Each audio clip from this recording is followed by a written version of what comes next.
you and your little, deep self, you get right in that river, and God said, come on, come on, come on. I got enough water for you too. And then you wonder why things begin to happen in your life, because you jumped in somebody else's fight that you should not have jumped in. Amen. It's all right to pray from them afar off, but you better be careful with you jumping into the river. Why jump in the river and you don't know how to swim? Why jump in the river and you can't swim? So you've jumped into somebody else's battle. And God is saying, but you don't know what you're doing. See, when we jump into the river of God, unfortunately, the river begins to flow toward us. The river doesn't flow away from us. When you jump into the river, it flows toward you.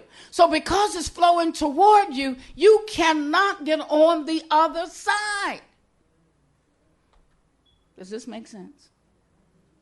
You cannot get on the other side because you're going against the current. If you know anything about swimming, wherever that water is going, you ride that water out. Then you'll ride to safety, but you can't come head on to that. Makes any sense? This is what Moses was doing. Moses constructed a river for God. And God is saying, Moses, you know not what you do. Let me do what I need to do, Moses. Contrary to what you think, I know what you need in your life. And this is what the Lord is saying to us. He knows what we need in our lives. We think we need certain things. We throw certain things away that we should keep. We keep certain things that we should throw away. The Lord knows what we need and what we don't need. So this river is now coming to us, and it keeps us from going over to the other side. What is the other side? The other side is where God is honored. The other side is where God is waiting. The other side is where God is ready. The other side is where God is ready to perform. The other side is God is ready to do good things for us. This is so true in our daily lives. Moses won the argument, but he would come to regret it. Some of you are literally in an argument with God. You're going to argue to God that you're right. You're arguing to God that it's okay with what it is you want to do. You are literally arguing with God. And you know what will happen? God will argue with you for a little while. But you know what happens eventually? The Lord said, you won. He said, you won. Go ahead. You won. But there are some consequences down the line that you will be so sorry for. You run out there and get the wrong mate if you want to. Go ahead. God will not always stop you. Sometimes he will, sometimes he won't.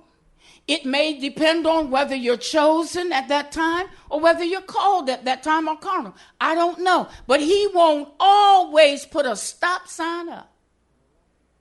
There are times you won. Go. And things will look so nice.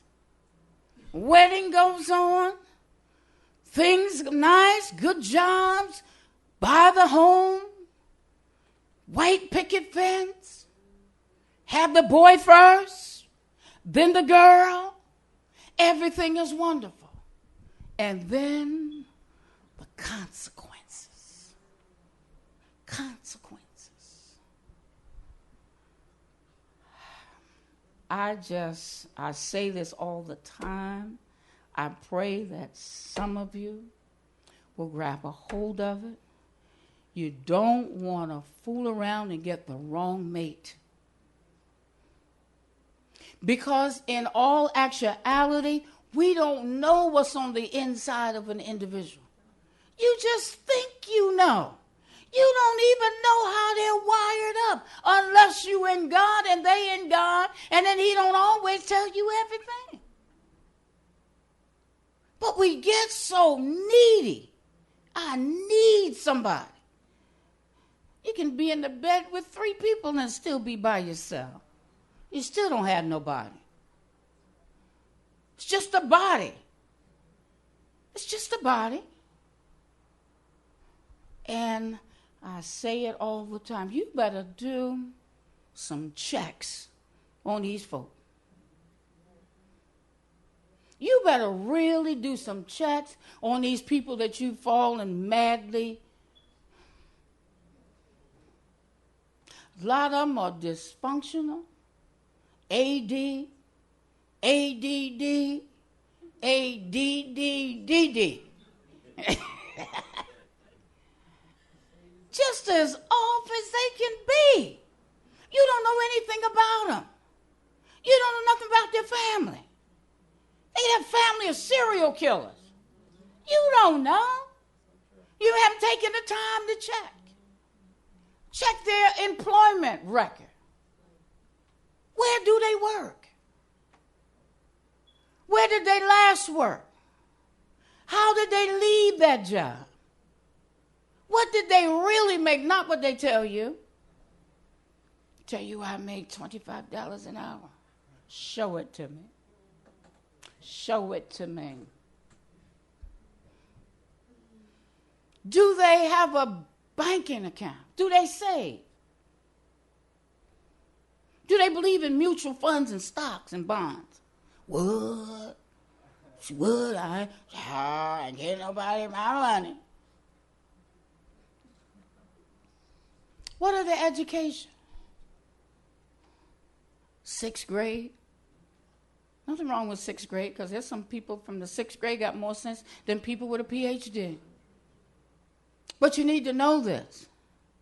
Because if they went to the 6th grade and you are inspired to get your bachelor's and your master's, you better know how to hold that conversation. You're going to say, John, I only went to the 6th grade. You need to do, hey, we going to spend our money. We doing okay. We making it out okay. Huh? We don't think of these things. We just get so caught up. Can they hold a decent conversation? Do they know anything about current events? Do they even know where Europe is? Yeah, I went to Europe before, over there by Alaska, and it was real cold.